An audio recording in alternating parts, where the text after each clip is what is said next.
Bismillahirrahmanirrahim. Assalamualaikum warahmatullahi wabarakatuh. Pemirsa dimanapun Anda berada, sahabat channel Kifli Official 123.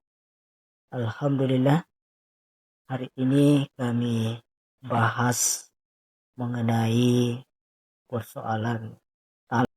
Karena talak ini halal tapi dibenci oleh Allah Subhanahu wa taala. Kenapa? Karena banyak di antara kita dimanapun Anda berada eh, mempermainkan perkara tersebut, yaitu tentang talak.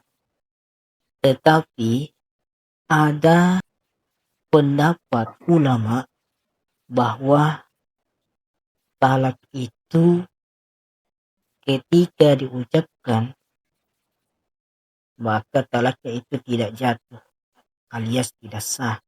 Kenapa? Ini bagus kita bahas, teman-teman. Jadi pertanyaan, talak saat marah apakah tetap sah? Nah, ini pertanyaan yang perlu kita ketahui, bahwasanya talak itu kan tidak tidak boleh kita permainkan, ya, main-main saja, tapi bisa halal, bisa jatuh talak. Jadi ada tiga itu yang tidak boleh kita permainkan. Pertama itu nikah, yang kedua talak, yang ketiga rujuk.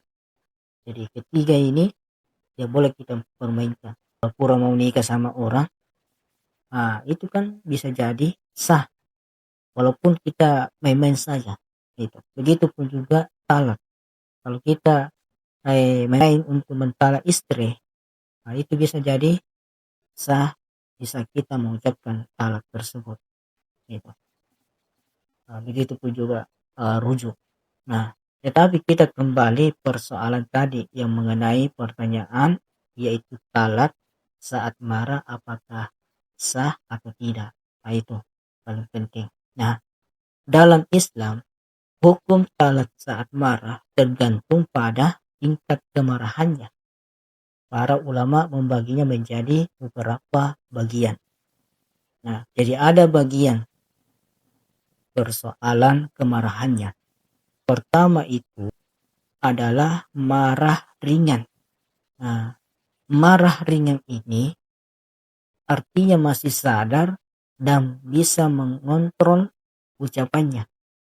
Jika suami masih sadar terhadap apa yang diucapkan dan memahami akibat talaknya, maka talaknya tetap sah.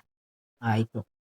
Jadi kalau marah ringan, masih bisa mengontrol kemarahannya, dia ingat apa yang diucapkan tadi, maka talaknya itu sah. Gitu. Nah, kemudian yang kedua adalah ada namanya marah sedang. Jadi marah sedang, emosi besar tetapi masih sadar. Misalnya seorang suami dalam keadaan marah besar, tetapi dia mengucapkan kalimat talak kepada istrinya. Dia sadar, dalam keadaan sadar mengucapkan tersebut, maka talaknya sah.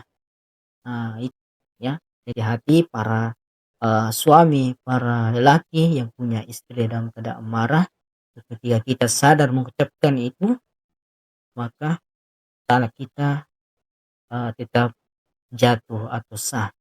Nah, tingkatan yang ketiga, yang terakhir adalah marah sangat besar. Ini yang harus kita garis bawahi, yang perlu kita pahami, ya. Marah sangat berat hingga hilang akal atau kesadaran.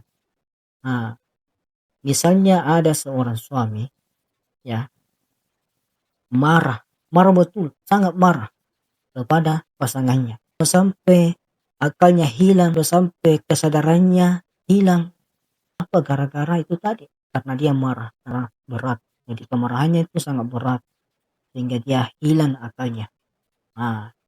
Bagaimana apakah ini sah atau tidak. Nah, kalau kita melihat ya pendapat ulama ini, bahwasanya ketika dia hilang akal, hilang kesadaran, apa yang diucapkan tadi tentang talak itu dia tidak eh, apa namanya tidak mengetahuinya apa yang diucapkan, maka talaknya itu tidak sah.